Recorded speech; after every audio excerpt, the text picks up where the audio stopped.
this is the PowerPoint for natural law as presented by St. Thomas Aquinas. Before we go ahead and talk about Aquinas' particular version of natural law, I thought I'd give a little bit of background on Aquinas himself and on the notion of natural law itself. So St. Thomas Aquinas was a medieval Dominican friar and philosopher, theologian in the 1200s. He is considered today a doctor of the church, usually called the angelic doctor in the Catholic tradition. He worked primarily in Paris and Rome. He is known in particular for his work trying to demonstrate the relationship between faith and reason, and to show that theology and philosophy can be interrelated and can be compatible with one another. In particular, he worked with the works of Aristotle, which were newly rediscovered during his time. Obviously, Aristotle, as we know, is an ancient Greek philosopher. The ancient Greek knowledge was, for the most part, lost in Europe at the time, but it was preserved by Arabic writers and thinkers. And so in the Middle Ages, in the 1200s, it was somewhat rediscovered in Europe. And so Aquinas is among the first European writers to start to think about and write about Aristotle and other philosophers again. Today, Aquinas' positions are well respected in philosophy and theology. He is considered a major figure in Catholic thought, and much of his thought in ethics and in other areas of philosophy comprises official church doctrine even today. However, at the time that Aquinas was working, his works were quite controversial. Many of his positions were condemned by the church shortly after his death, and then uncondemned later. Because this idea that faith and reason, that philosophy and theology could be compatible was highly controversial at the time. In terms of ethics, Aquinas does agree with a lot of what Aristotle says in his virtue ethics. He can be considered somewhat of a virtue theorist, and he talks about virtue throughout his work. However, the components of Aquinas' thought that we're focusing on is the theory for which he's better known, and which is quite distinct from Aristotle, which is natural law theory. The idea that morality is about living in accordance with the law that God has established for us as part of our nature. In addition to natural law theory, Aquinas is credited with forming and arguing for what has after him become known as the doctrine of double effect. The doctrine of double effect is a staple in Catholic moral thought today. The initial elements of the doctrine of double effect are there in Aristotle or in Aquinas, and we'll see them next week. But it was given a little bit more detail, informed in a little bit more detail after Aquinas, but based upon his works. There we go. So specifically, natural law theory, before we can go ahead and talk about the details that you read about already, we do have to say a little something, just as we did for Aristotle, about what it means to be a human being for Aquinas, what the good is, the goal, the purpose of the human life is, according to Aquinas. Here, he does, by and large, agree with Aristotle with some important caveats. So, for example, he does say that the person who's acting, acts always for some end, some goal. All action is for some goal. He says that this goal is always the good, either the real good or the apparent good. We act because we think that our actions are for some good. We can be wrong. When we're wrong, our goal was only apparently good. But we can also be correct in our assessment of what's good and what's bad. And when we work for the real thing, the real good, that is better. So if all of our actions are for some good, we have to figure out what that highest good is for the human being.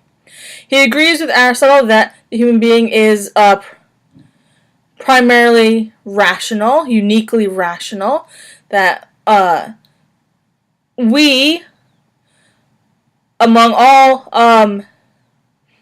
earthly creatures, I guess you could say for Aquinas, are rational. Animals, lower animals, are not rational. He does talk a fair bit about angels and their particular brand of rationality, but for our purposes, we can say that human beings are unique in their rationality. And since human beings are rational as a distinguishing feature, he agrees with Aristotle that the goal of the human being must be something related to reason. It must have something to do with understanding. Right? And so he says the highest good, the ultimate goal of human life is going to be to understand the highest thing, the best thing in the universe. For Aristotle, a pagan philosopher in ancient Greece, this was just the truth. And Aquinas uses his Christian foundations to say, yes, it is the truth, and that truth is God. And so for Aquinas, the goal of human life is to achieve an understanding of God and to contemplate God. He would call this happiness. And so he agrees with Aristotle that the goal of human life is happiness. But his definition of happiness is slightly different. Because he says to be happy, truly happy as a human being, is to understand and contemplate God. Like Aristotle, he recognizes that other people might have different ideas of what happiness is. And so he talks about several of them: physical pleasure, wealth, worldly power, etc., and explains why each of those cannot be what real happiness consists in. We're not going to go into detail here, but suffice to say, he rejects each of these possibilities in favor of the possibility that he thinks is better, that happiness is about contemplating, understanding God. He does also point out, however, that although this is our ultimate end, the purpose of the human life, whether any individual understands that or not, that is the purpose of their life according to Aquinas, he says this is an end which we cannot achieve alone. We cannot achieve using only our nature. Try as we might, we on our own will never fully understand God. We need God's help to bring us to fruition in that regard. And so, although this is our ultimate end, he says it is a supernatural end. An end which we cannot achieve through our own nature alone, but which requires also the help of God. And so if that is the goal of human life, the next step for Aquinas is to try to work out how we ought to live in accordance with that goal. What kind of life is going to be the best sort of life to help us to achieve happiness as he sees it, right? And this is the part that is going to concern us in a discussion of morality, right? What does it mean to live morally in a world where we are seeking this ultimate goal of understanding God? And so Aquinas' answer to this is what is commonly called natural law theory. All natural law theories, Aquinas isn't the only natural law theorist, but he's the one we're going to focus on, probably the most popular.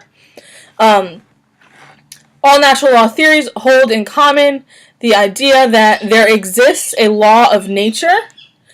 Most of them are going to say that this law of nature is established in us by God, and it is a perfect law which we human beings are meant to live in accordance with. And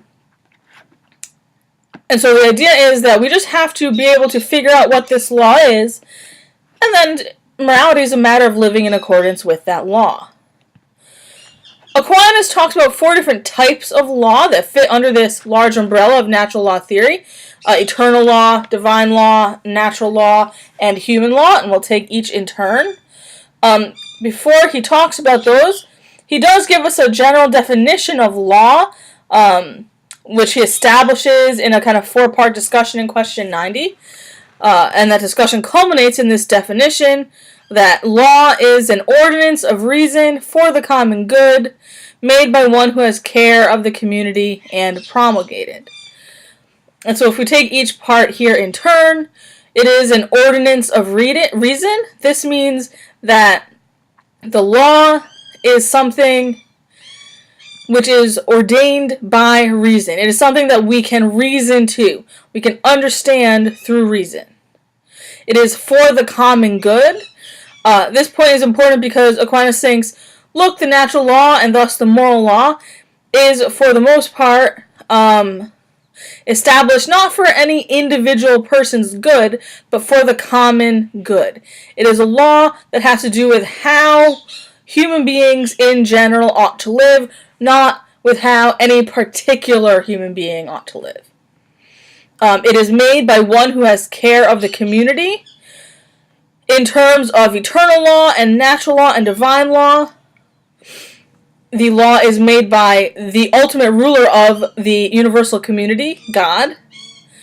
In terms of human laws, which can vary from society to society, the law is established by the person or people who have been charged with caring for the community, the legislators, the monarch, the people in a democratic society. And it is promulgated. It is made known. The idea here is that a law is useless unless the folks who are supposed to abide by the law know about it. And so it is an essential feature of law that it is made known, made available to those who are to be governed by it.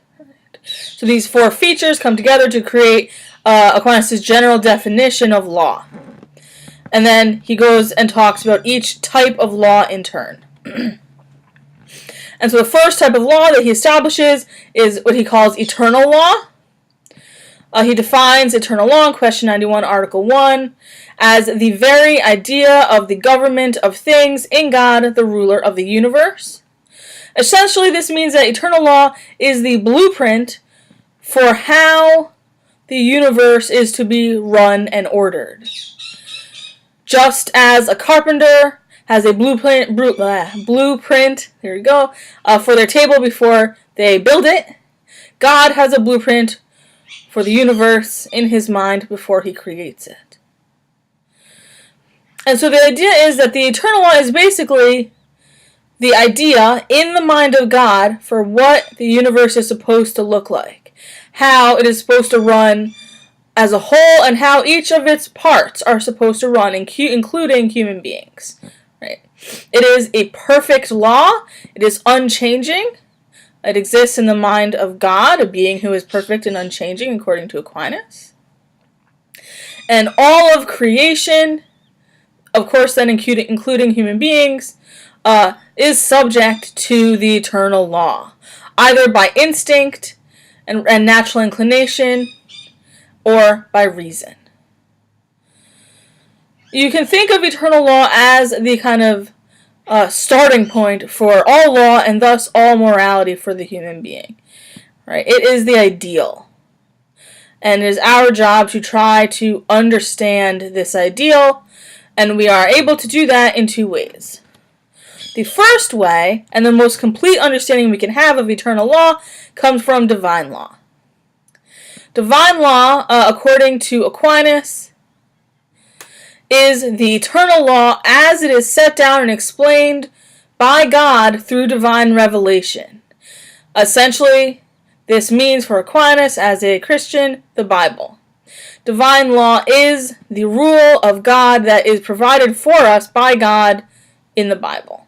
He would take the Bible to be perfect divine revelation, unerring, a perfect account of what God wants for us. For the most part, divine law is the realm of theology, and so we're not going to go into too much detail about what that law actually is, You would have to read the Bible to find that out for Aquinas. But we should say something about why divine law is necessary. Given that he agrees with Aristotle and with other philosophers that human beings are rational, that we're able to understand morality and other things, but particularly for us morality, through our reason. If that's the case, why do we also need divine law? Why do we also need it to be given to us directly from God? And he says there are 4 reasons why divine law might be necessary. First of all, he says, it is necessary because it is beyond our natural capacity to achieve our end and reach true happiness on our own. So we already saw this idea a little bit earlier when we said that our goal, our end as the human being to achieve happiness and understand God is a supernatural end. It is beyond our rational capacities as human beings to gain full understanding. And so, knowing that, God has given us a way to gain that understanding aside from reason, so that we can have the perfect understanding that we are not able to attain ourselves. All right, so that's one reason divine law is necessary. Additionally, he says human beings can make errors in judgment when it comes to determining what's moral and what's immoral. And so the divine law is there to provide the certainty that we cannot have through reason. We can learn many of the answers to what's moral and immoral using reason, but we also make mistakes. And so divine law is there to kind of guard against those mistakes, to show us what is moral in those situations when we're not quite sure. This means for Aquinas, if there's ever a time when we reason to one thing but divine law is telling us another, we must always act in accordance with divine law and assume that we have reasoned incorrectly. Furthermore, Aquinas says human beings are not capable of judging internal movements or internal motivations of people, but only external ones. And yet, internal movements are important to morality and virtue. So the idea here is, as human beings, we only have access to people's actions. We can only judge people based upon their actions. But morality is more than action for Aquinas.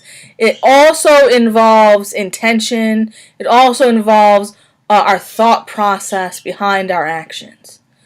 Since we don't have access to that from other people, it's going to be difficult for us to judge fully and appropriately other people's actions, because we don't know the motivations, the internal movements, etc. But God does have access to that, and so God can provide us through divine law with a plan for what it looks like to think morally. Not just act morally, but also think morally. And so even though we can't judge that in other people, we can know what the law is through divine law with respect to how our thoughts should work, and we can trust that God will judge those thoughts. So an example here would be something like lust and adultery. We as human beings can't know if someone is lusting. Right? We don't have access to their thoughts. We can only know if they act upon that lust and commit adultery, an action. Right? But God does have access to those thoughts. And so he says, as a result, in divine law, it tells us that not only are adulterous actions immoral, but also lustful thoughts are immoral. And so God can sort of cover his bases here by giving us divine law to tell us how to govern ourselves in terms of our interior movements, as well as how to judge ourselves and others in terms of our exterior actions.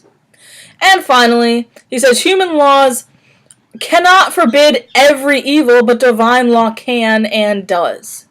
As we'll see when we talk about human laws later on, we, as human beings, have to be primarily concerned when we're creating the laws of our society, the human laws, with those things which are going to be the worst offenses, with those things which are going to be particularly important to the common good to forbid. And that means that there is going to be a lot of a lot of things left out of human law. Things which are going to be not illegal in our legal code, but still immoral. And divine law is meant to cover everything, so that even those things which are not illegal, we can still clearly be understood to be immoral. So for these 4 reasons, he says, we need divine law, despite the fact that we can reason to some approximation of morality even without it. Right? And so we had eternal law, and one way of understanding that eternal law is divine law. The other way of understanding that eternal law is natural law. And he defines natural law as the rational creature's participation of the eternal law. So not only do we have access to eternal law, the pinnacle of truth, up here we might say, there we go, with divine law, given to us directly by God, but we also can access this eternal law through natural law, via our reason. So kind of 2 separate ways of understanding this one eternal law.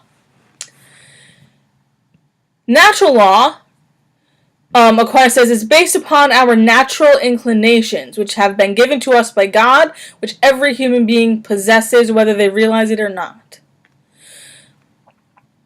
He says that natural law is kind of the imprint of eternal law on the rational creature, the human being. And so, through using our reason, we are able to understand that imprint. We're able to come to some understanding of the eternal law through our rational capacity. In a way, you might think of it as ability to kind of plug into the eternal law and gain an understanding of it. Not a perfect understanding, because we can't understand the mind of God, but we can understand some of it through looking at the world around us and reasoning to what that must say about the eternal law. As we'll see in a second here, natural law is going to be quite vague. It is meant to be vague because it's meant to give us a general understanding of what's moral, what's immoral, and we can build upon that general understanding through our human laws. Because it is derived from the perfect eternal law, natural law is also perfect, unchanging, always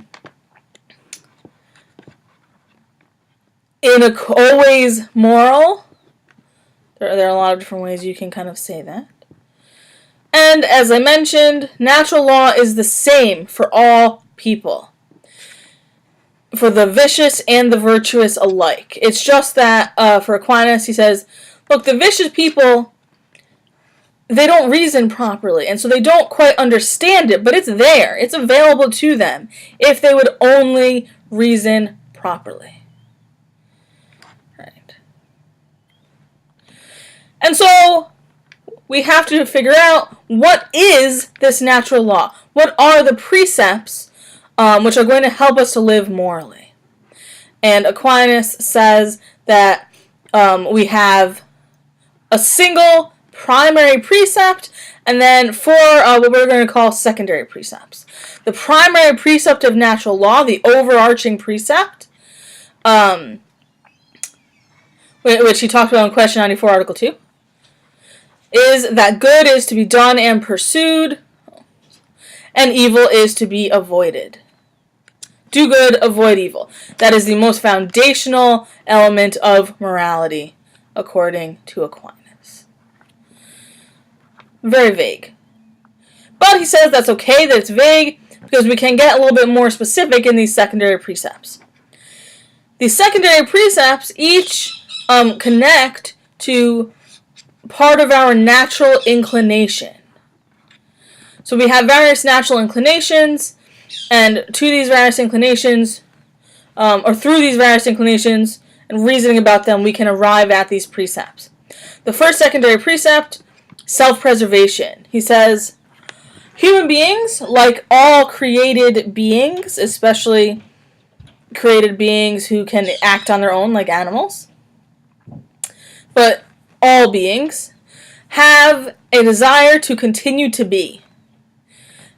have a natural inclination to keep themselves in existence.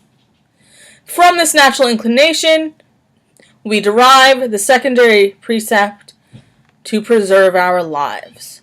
It's unclear whether this is meant to be a personal preservation of life. I have an inclination to preserve my life, or whether it's a bit more general, preservation of human lives. But in any case, it's kind of a most basic inclination that we have, and so the most basic precept of natural law. Because we are not just things that exist, but also animals, we have an inclination, Aquinas says, to continue our species. And this is carried out through procreation and care of offspring. And so he says the next precept of natural law is to procreate and care for offspring. Fairly straightforward. So because we exist at all, we have this inclination to self-preservation. Because we're animals, we have this inclination to procreate and care for offspring. And then these other two precepts are special to human beings. He says we have these because we are rational. Because we are rational, we have a natural inclination, according to Aquinas, to live in society, live in community, to be, as Aristotle would say, social, political animals. And so from this inclination, we develop the precept to live in society, to act in ways which allow that to happen. And finally, he says, because we are rational, we have a natural inclination, a natural desire to understand the truth about God. And so, from this inclination, we develop the precept to know the truth about God. This is always, when people talk about Aquinas, stated in this vague sort of way, know the truth about God. Certainly for Aquinas, there is only one way that truth could be known, and that would be through Catholic Christianity. But still, the precept is more vague than that. It's simply our inclination to understand the divine. Right? And so the idea is, through reasoning about our natural tendencies, we can come to these, we might say, moral truths. Any action that can be linked back to one of these precepts will be a moral action. Any action which cannot be so linked will be an immoral action. Right. Actually. And so the idea is, we can't stop here with these precepts of natural law. The next step is to think about how we would act to further these precepts. What does it mean to live in society? What does it mean to procreate and care for offspring? What sorts of actions promote these precepts and thus should be promoted and praised and rewarded in a society? What sorts of actions are contrary to these precepts and thus should be forbidden, blamed, punished within a society and viewed as immoral? Right? When we reason about these precepts and we figure out more detailed actions which can fall under them or which can thwart them, we establish human laws with respect to those more detailed accounts.